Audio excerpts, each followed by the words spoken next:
prestij caddemizin yenilenmesini, ilimize yakışır hale getirilmesi için hem asfalt kısmı hem orta refüj kısmı hem kaldırımları yenileniyor.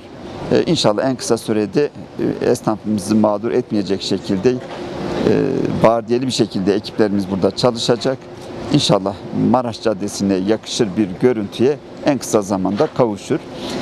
Yaklaşık uzunluğu 2300 metre çift yön, toplamda 4500-4600 metre uzunluğunda bir caddemiz inşallah Maraş Caddesi'ndeki esnafımıza, vanlarımıza layık bir şekilde hizmet verecek bir seviyeye getireceğiz kısa bir süre içinde. Bu caddeler her zaman dolu. Onun için biz özellikle de bu pandemi süresince mecbur olmadıkça insanların şehir merkezine, özellikle bu caddelere inmemesi, inen insanların da işini halleder etmez evine dönmesini öneriyoruz. Pandemi şeyde dolayı vatandaşımızın sosyal mesafe, maske ve temizlik konusunda riayet etmesi gerekiyor. Ben biraz önce gördüğüm kadarıyla vatandaşlarda, esnafımızda da ciddi bir memnuniyet var. Ama kendine politik malzeme aramak isteyenlerin her zaman bir malzeme bulabilirler. Biz onları değil, Van halkına esas alıyoruz. Hizmet isteyen Van halkına esas alıyoruz. Bizim görevimiz Van halkına hizmet etmektir.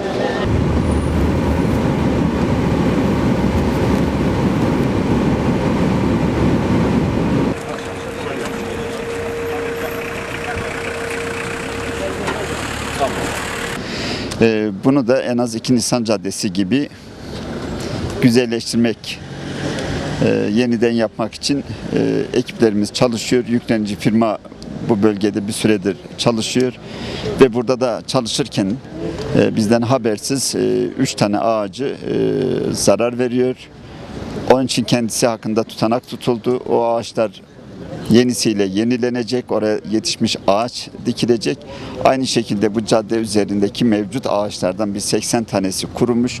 Onlar da değiştirilecek. Yani bizim amacımız daha yeşil bir Van, daha çevre dostu bir kent.